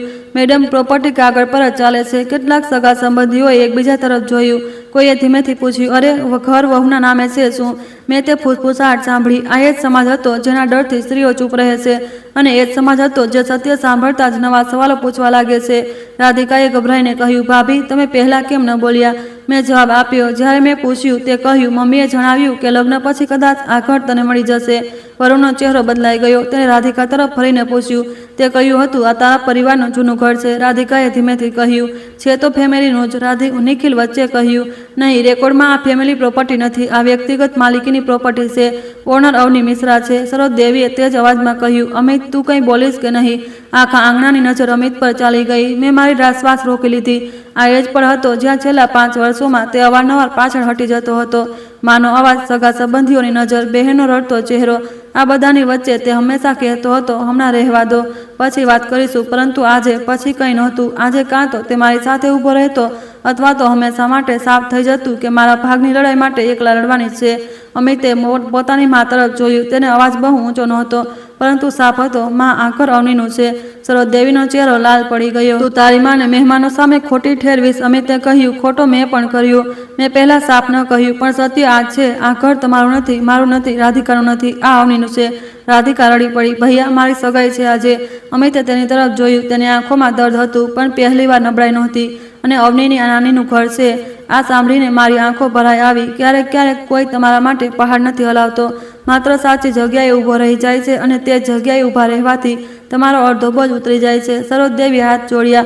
પરંતુ તેમનો હાથ જોડવું પણ વિનમ્રતા નહીં, દબાણ હતું. અવની દીકરી, ઠીક છે, જો તને એટલું ખરાબ જ લાગ્યું તો ફંક્શન પછી વાત કરી લઈએ છીએ. હમણાં રસમ થઈ જવા દો. આટલા લોકો આવી ગયા છે. સમાજમાં અમારી ઇજ્જત છે. મેં કહ્યું, મારી નાનીની ઇજ્જત પણ હતી. તેમણે ઝટકાથી કહ્યું, મેં તારી નાનીનો અનાદર નથી કર્યો. મેં બારીની પાછળ રાખેલા ટ્રંક તરફ ઇશારો કર્યો. તેમની તસવીર ઊંધી રાખી છે. બધાની નજર તેમની તરફ ગઈ. એક વૃદ્ધ માસી જેવી મહિલાએ ધીમેથી કહ્યું, અરે તસવીર કેમ ઉતારી? કોઈ જવાબ ન આવ્યો. નિખિલે ફાઇલમાંથી પહેલો કાગળ કાઢ્યો. આ સર્ટિફાઈડ રજિસ્ટ્રી કોપી છે. હું રેવેલેન્ટ હિસ્સો વાંચી રહ્યો હતો. તેણે સાફ અવાજમાં વાંચવાનું શરૂ કર્યું. સ્વર્ગીય શ્રીમતી શારદા દેવી દ્વારા મકાન સંખ્યા 47B, ચોક, લખનઉ. પોતાની દીકરી અવની મિશ્રાના નામે વિધિવત પંજીકૃત. આગળની લીટીઓ કાગળની હતી, પણ આંગણામાં તે ફેસલાની જેમ પડી રહી હતી. દરેક શબ્દ સાથે સરોજ દેવીનો ચહેરો ઉતરતો જતો હતો. રાધિકાએ વરુણનો હાથ પકડવા ચાહ્યો. તેણે હાથ પાછો ન ખેંચ્યો, પરંતુ તેણે પકડ મજબૂત ન કરી. તેનો ચહેરો મૂંઝાયેલો હતો. તેને કદાચ પહેલીવાર સમજમાં આવી રહ્યું હતું કે જે ઘરને તેને જૂનું ફેમિલી હાઉસ કહ્યું હતું તે કોઈ બીજાનો વારસો હતી. નિખિલે બીજો કાગળ ઉઠાવ્યો. નગર નિગમ નામાંકન પ્રમાણપત્ર, ઓનર નેમ અવની મિશ્રા. પછી ત્રીજો, હાઉસ ટેક્સ પેમેન્ટ રિસીટ, છેલ્લા 3 વર્ષોની, પેડ બાય અવની મિશ્રા. પછી ચોથો, ઇલેક્ટ્રિશિયન કનેક્શન અને water connection link to owner record Avni Mishra. મેં જોયું કેટલાક મહેમાનો હવે ખુરશીઓ પરથી ઊભા થઈ ગયા હતા. કોઈ જવાની હિંમત નહોતું કરતું, પરંતુ કોઈ હવે સગાઈના મૂડમાં પણ નહોતું. સરોજ દેવીએ અચાનક કહ્યું, પરંતુ અમિત અમારો દીકરો છે. વહુની પ્રોપર્ટી આખરે ફેમિલીમાં જ તો આવે છે. મારા અંદર જાણે કંઈક ઠંડુ પડી ગયું. આ જ અસલી વાત હતી. વહુની પ્રોપર્ટી ફેમિલીમાં આવે છે. વહુનો શ્રમ ફેમિલીનો, વહુની ચૂપકીદી ફેમિલીની, વહુનો વારસો ફેમિલીનો, પણ વહુ પોતે તે હંમેશા બહારની. મેં પહેલીવાર થોડું આગળ વધીને કહ્યું, નહીં મમ્મીજી, વહુની પ્રોપર્ટી આપમેળે સાસરાની નથી થઈ જતી.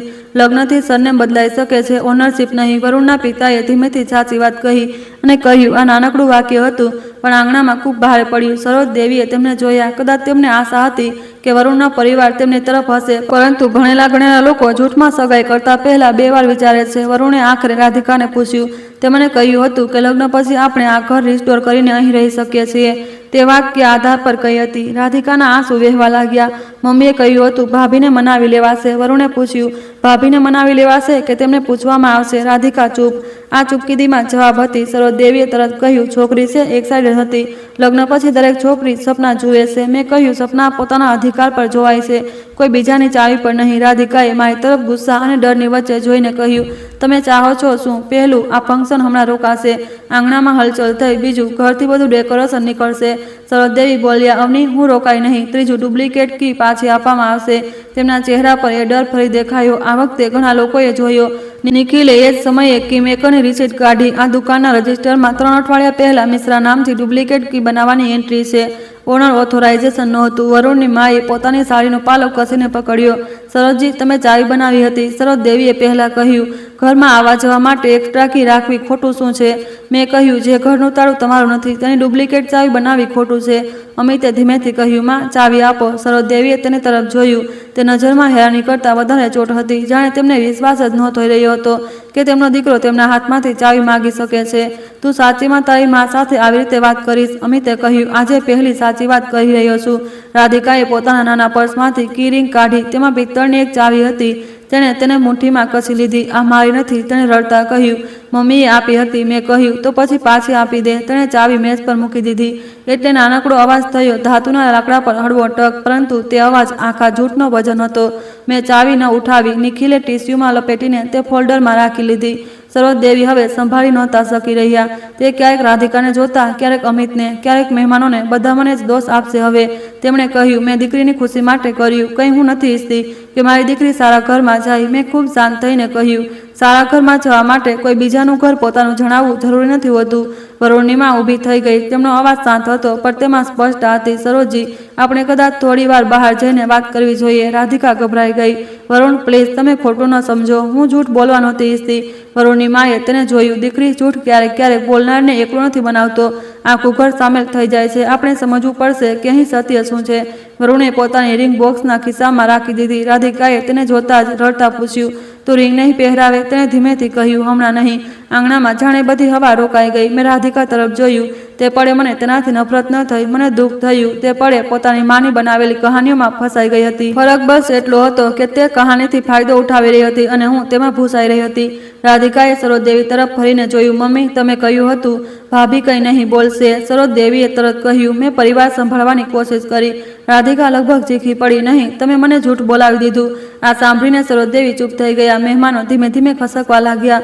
કોઈ મીઠાઈ નહોતું ઉઠાવી રહ્યું, કોઈ ફોટો નહોતું લઈ રહ્યું. પંડિતજીએ પોતાની કિતાબ બંધ કરી દીધી. ડેકોરેશન વાળો છોકરો બહાર ઊભો કોઈકને ફોન પર કહી રહ્યો હતો, ભાઈ ફંક્શન કેન્સલ લાગે છે. નિખિલે મારી તરફ હળવું માથું ઝુકાવીને પૂછ્યું, મેડમ હવે? મેં કહ્યું, ઘર ખાલી કરાવવાનું છે, સામાન બહાર જશે, જે ખાવા પીવાનો સામાન છે તેઓ લઈ જઈ શકે છે, પરંતુ આજ પછી મારી પરવાનગી વિના કોઈ અંદર નહીં આવે. સરોજદેવીએ ફરી કહ્યું, આટલા કઠોર ન બનો. મેં તેમની તરફ જોયું. કઠોર હું આજે થઈ છું મમ્મીજી. તમે તો 3 અઠવાડિયા પહેલા ચાવી બનાવતી વખતે સીમા પાર કરી દીધી હતી. તે કંઈ ન બોલ્યા. અમિત આગળ વધ્યો, માં, હું અને પપ્પા સામાન કઢાવવામાં મદદ કરીએ છીએ. રાધિકા, તું વરુણ સાથે વાત કર, પરંતુ પહેલા સત્ય બોલ. રાધિકા ફૂટીને રડી પડી. વરુણે તેને સહારો ન આપ્યો, પરંતુ દૂર પણ ન ગયો. તેણે માત્ર એટલું કહ્યું, રાધિકા, મને પૂરું સત્ય જોઈએ, હમણાં નહીં તો સાંજ સુધી, પછી આપણે નિર્ણય કરીશું. આ સગાઈ તૂટી નહોતી, પરંતુ નીચેની જમીન જરૂર હલી ગઈ હતી. પરંતુ ક્યારેક ક્યારેક આ સૌથી મોટું પરિણામ હોય છે. સંબંધ બચી પણ જાય તો જૂઠની જગ્યા બદલાઈ જાય છે. 1 કલાક સુધી માત્ર ઘરની સામાન નીકળતો રહ્યો. ફૂલોની માળાઓ ઉતરી, સ્ટેજ હટાવાયો, ખુરશીઓ બહાર ગઈ, મીઠાઈના ડબ્બા બંધ થયા. હલવાઈવાળાએ પૈસા વિશે પૂછ્યું તો સરોજદેવીએ ઝૂંઝૂનાહટમાં કહ્યું, જે બન્યું છે પેક કરી દો. મેં માત્ર જોયું. નાનીની તસવીર હું પોતે લાવી, તેને સાફ કરી, પછી એ દિવાલ પર ટાંગી જ્યાં તે વર્ષોથી લાગી હતી. તેની નીચેની દિવાલ પર ટેપનું નિશાન હતું. મેં આંગળીથી હળવેથી સ્પર્શ કર્યો.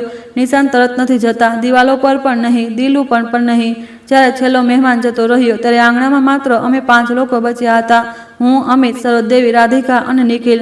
વરુણ અને તેના પેરેન્ટ્સ બહાર ગાડીમાં બેઠા રાહ જોઈ રહ્યા હતા. કદાચ તેઓ રાધિકાને સમય આપવા ઈચ્છતા હતા. કદાચ તેઓ પોતે નક્કી કરી રહ્યા હતા કે આ પરિવાર પર ભરોસો કરી શકાય છે કે નહીં. સરોજદેવીએ પહેલીવાર ધીમા સ્વરે કહ્યું, અવની, તે મારી દીકરીની ખુશી છીનવી લીધી. મેં જવાબ આપ્યો, નહીં, મેં મારી નાનીનું ઘર પાછું લીધું. તું ઈચ્છતી તો વાત ચૂપચાપ થઈ શકતી હતી. તમે ઈચ્છતા તો વાત પૂછીને શરૂ થઈ શકતી હતી. તે મારી તરફ જોતા રહ્યા. તેમની આંખોમાં હજી પણ પસ્તાવો ઓછો, હાર વધારે હતી. તું મને માફ કરીશ? તેમણે પૂછ્યું. સવાલ અચાનક હતો. અમિતે મારી તરફ જોયું, રાધિકાએ પણ. મેં ઝડપથી જવાબ ન આપ્યો. પછી કહ્યું, આજે નહીં. સરોજદેવીની આંખો ફેલાઈ ગઈ. મેં આગળ કહ્યું, કારણ કે તમે ભૂલ માનીને માફી નથી માંગી, તમે હાર જોઈને માફી માંગી છે. બંનેમાં ફરક હોય છે. અમિતે માથું ઝુકાવી લીધું, પરંતુ આ વખતે શરમથી નહીં. કદાચ તેને મારા શબ્દોની સચ્ચાઈ અનુભવાઈ. રાધિકા ધીમેથી બોલી, ભાભી, મને સાચેમાં ખબર નહોતી કે વાત આટલી મોટી છે. મેં તેની તરફ જોયું. તને એ ખબર હતી કે તે પૂછ્યું નહોતું, બસ આટલું પૂરતું હતું. તે રડતા રડતા બોલી, મેં વિચાર્યું ફેમિલીમાં. મેં તેને રોકી દીધી. રાધિકા, ફેમિલીમાં માંગવામાં આવે છે, ઉઠાવી નથી લેવાતું. તેણે પહેલીવાર માથું ઝુકાવી લીધું. નિખિલે ડોક્યુમેન્ટ પાછા ફોલ્ડરમાં રાખ્યા અને બોલ્યો, મેડમ, હું ફોર્મલ રિટર્ન ઓબ્જેક્શનની કોપી તેમને આપી દઉં છું. આગળ કોઈ ઓથોરાઇઝેશન એન્ટ્રી થાય તો સીધી સૂચના આપજો. મેં માથું હલાવ્યું. તેણે સરોજદેવીને નોટિસની કોપી આપી. તેમણે તેને એવી રીતે પકડ્યું જાણે તે કાગળ નહીં, કોઈએ અરીસો પકડાવી દીધો હોય. નિખિલ ચાલ્યો ગયો. આંગણામાં હવે માત્ર પરિવાર બચ્યો હતો. એ જ પરિવાર જેના નામે આ બધું થયું હતું. અમિતે પોતાની માને કહ્યું, માં, આજ પછી આ ઘરને લઈને કોઈ વાત અવનીને પૂછ્યા વિના નહીં થાય. અને જો તમે અમારા ઘરે આવવા ઈચ્છો તો એ પણ સમય પૂછીને આવશો. દરેક વાત ભાવનાત્મક દબાણથી નહીં ચાલે. સરોજદેવીએ તેને જોયો. તું બદલાઈ ગયો છે. અમિતે કહ્યું, કદાચ મોડેથી મોટો થયો છું. મેં તેની તરફ જોયું. તે વાક્યમાં કોઈ નાટકીયતા નહોતી, પરંતુ સચ્ચાઈ હતી. રાધિકા ધીમે ધીમે બહાર ચાલી ગઈ. સરોજદેવી તેના પાછળ જવા ચાહ્યા, પછી રોકાયા. કદાચ તેમને સમજાઈ નહોતું રહ્યું કે દીકરીને સંભાળે કે પોતાના હારને. મેં દરવાજા પાસે જઈને તે સોનેરી નેમપ્લેટ ઉતારી. રાધિકા અને વરુણ, નવી શરૂઆત, ચોક નિવાસ. તેના પાછળ 2 તાજા સ્કૂલના નિશાન હતા. મેં નેમપ્લેટ અમિતને આપી દીધી. આને પાછી આપી દેજે. પછી ટ્રકમાંથી નાની જૂની પિત્તળની નેમપ્લેટ કાઢી. તેના પર હળવો ધૂંધળાપણું હતું, પરંતુ અક્ષર સાફ હતા. શારદા નિવાસ. મેં તેને દરવાજા પાસે ફરીથી રાખ્યું. હજી સ્ક્રૂ નહોતો, એટલે મેં તેને ભીતરના તે મેજ પર ટેકાવીને રાખ્યું, પરંતુ તે પાછી આવી ગઈ હતી. આ પૂરતું હતું. સરોજદેવીએ તે નેમપ્લેટ જોઈ. થોડી પળ સુધી જોતા રહ્યા, પછી બોલ્યા, તારી નાની ખૂબ જીદી રહી હશે. મેં કહ્યું, નહીં, તેમને બસ ખબર હતી કે શું તેમનું છે. સરોજદેવીએ કોઈ જવાબ ના આપ્યો. થોડીવાર પછી તે પણ ચાલી ગયા. ગલીમાં ઊભેલી ગાડીનો દરવાજો બંધ થયો. એન્જિન ચાલ્યું. પછી અવાજ દૂર ચાલી ગયો. ઘરમાં શાંતિ ઉતરી આવી, પરંતુ આ એ જૂની શાંતિ નહોતી. આ એ ઘરની શાંતિ હતી જેને હમણાં પોતાનું નામ પાછું મળ્યું હતું. હું આંગણામાં ગઈ. તુલસીના ક્યારા પાસે રાખેલા ફૂલોના તૂટેલા દાંડિયા હટાવ્યા. થોડીવાર માટી ફેલાયેલી હતી. મેં હાથથી સમેટી. પછી રસોઈમાંથી લોટો ભરીને લાવી અને તુલસીમાં પાણી નાખ્યું. અમિત દરવાજા પાસે ઊભા હતા. તેણે કહ્યું, મેં તને ખૂબ મોડેથી સપોર્ટ કર્યો. મેં લોટો નીચે રાખ્યો. હા, તે કદાચ આશા રાખી રહ્યો હતો કે હું કરીશ, કોઈ વાંધો નહીં, પરંતુ દરેક વાત પર કોઈ વાંધો નહીં કહેવું પણ એક પ્રકારનું જૂઠ હોય છે. તે મારી પાસે આવ્યો. હું બદલવા ઈચ્છું છું. બદલવા ઈચ્છા ન રાખ, બદલ. તેણે માથું હલાવ્યું. હા. મેં ફાઇલ ખોલી, નાની ચિઠ્ઠી બહાર કાઢી. થોડીવાર તેને વાંચી. તેને ચિઠ્ઠી હાથમાં લીધી. તે આ વખતે મેં ન વાંચી. તેને પોતે વાંચવાનું હતું, દરેક શબ્દ પોતે સમજવાનો હતો. તે વાંચતો ગયો, તેની આંખો ધીમે ધીમે ભરાતી ગઈ. જ્યારે તેણે છેલ્લી લાઈન વાંચી, પરિવારમાં ઇજાજત જરૂર લેવાય છે, તો તેણે ચિઠ્ઠી ખૂબ સાવધાનીથી વાળી. તારી નાનીએ તને બચાવી, તેણે કહ્યું. મેં કહ્યું. તેમને મને યાદ અપાવ્યું કે મારે ખુદને પણ બચાવવાની છે. તેણે તે ચિઠ્ઠી પાછી આપી. મેં તેને એન્વલપમાં રાખી, પછી ફાઇલમાં નહીં, નાની લાકડાની અલમારીમાં રાખી. જે શેલ્ફ પર તેને પોતાની પૂજાની થાળી રાખતી હતી, એ જ પાસે કેટલીક ચીજો કાનૂની ફાઇલમાં નહીં રહેતી. તે ઘરની આત્મામાં રહે છે. તે સાંજે અમે ચોકવાળા ઘરનું તાળું બદલાવ્યું. તાળું બનાવવાળો આવ્યો તો તેણે પૂછ્યું, મેડમ, કેટલી ચાવી બનાવી છે? મેં કહ્યું, 2. અમિતે મારી તરફ જોયું. મેં કહ્યું, એક મારી પાસે, એક ઇમરજન્સી માટે સીલબંધ એન્વલપમાં. કોઈ પાસે ઓપન ડુપ્લિકેટ નહીં. તાળું બનાવવાળાએ નવું લોક લગાવ્યું. જૂની ચાવી મારા હાથમાં આવતી.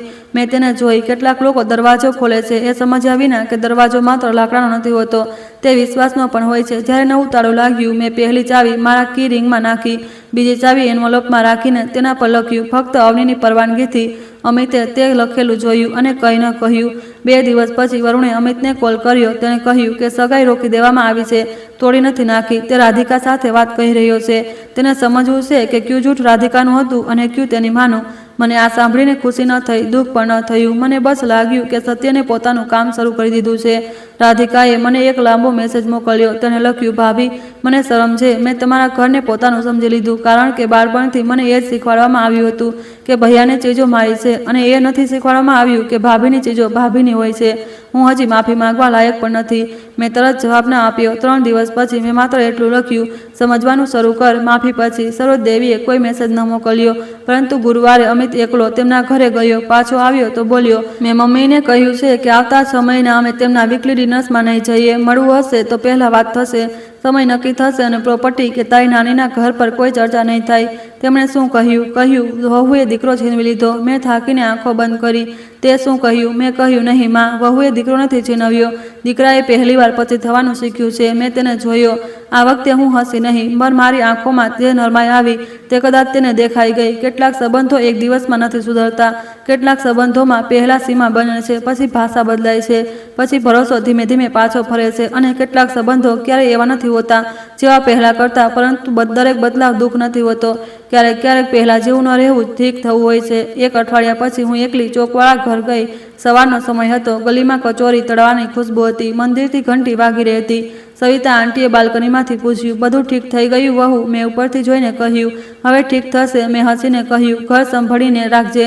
સારા ઘર પર લોકોની નજર જલ્દી લાગે છે. મેં વિચાર્યું, નજર ઘર પર નહીં, અવારનવાર તે સ્ત્રી પર લાગે છે જે ઘર સંભાળે છે.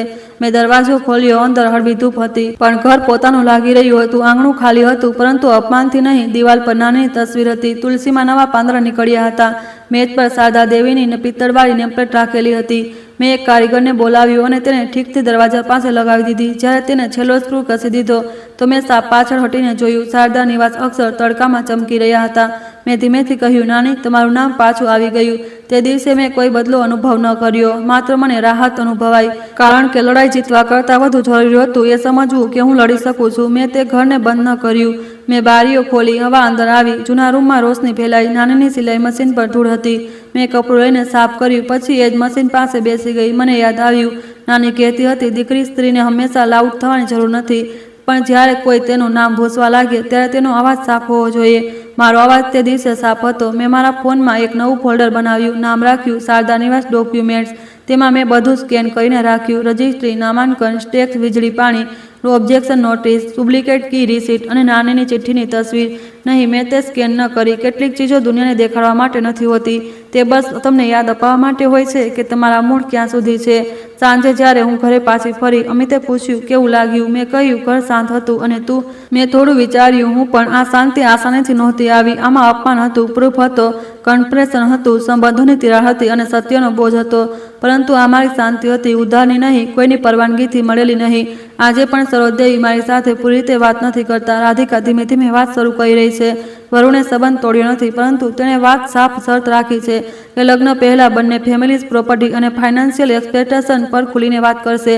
અમિત અને હું હવે દરેક મુશ્કેલ વાતને પછીથી નથી રાખતા, કારણ કે અમે શીખી લીધું છે, પછીથી રખાયેલી વાત અવારનવાર કોઈ બીજાના હાથમાં ચાલી જાય છે. અને ચોકવાળું ઘર તે હજી પણ ત્યાં જ છે. વાદળી દરવાજો, નાનકડું આંગણું, તુલસીનો ક્યારો, નાનીની તસવીર, પિત્તળની નેમ પ્લેટ અને હવે તે ઘરની ચાવી મારી છે. પરંતુ તેનાથી પણ વધારે જરૂરી વાત એ છે કે તે ઘરનો અવાજ પણ મારી પાસે છે. હું અવની મિશ્રા છું. મારી નાનીએ મને ઘર આપ્યું. પરિવારવાળાઓએ તેને ફેમિલી હાઉસ કહીને મૌનથી દૂર કરવા ચાહ્યું અને મેં શીખ્યું કે પરિવાર એ જ હોય છે જે તમારી પરવાનગીનું સન્માન કરે, જે તમારી ચૂપકીદીને હાર ન સમજે, જે તમારી વસ્તુઓને પોતાની સુવિધાઓનો સમાન ન બનાવે અને જે તમારા નામને ભૂંસીને સંબંધ બનાવવાની કોશિશ ન કરે. જો તમે પણ ક્યારેય જોયું છે કે કોઈ સ્ત્રીની ચૂપકીદીને તેની નબળાઈ સમજી લેવાય તો કોમેન્ટ કરો. જો આ કહાની તમને સાચી લાગી તો તેને લાઈક કરો, શેર કરો અને પોતાના ઘરની કોઈ સ્ત્રીને જરૂર મોકલો જેને યાદ અપાવવાની જરૂર છે કે તેનું નામ, તેનો અધિકાર અને તેનો અવાજ કોઈ સંબંધી નાનો નથી હોતો. આવી જ અસલી વાતો, પરિવાર, હક અને આત્મસન્માનની કહાનીઓ માટે ચેનલને સબસ્ક્રાઇબ કરવાનું ન ભૂલશો. કારણ કે ઘણીવાર એક કાગળ માત્ર પ્રોપર્ટી નથી બચાવતો, તે એક સ્ત્રીને પૂરી ઓળખ બચાવી લે છે. ધન્યવાદ.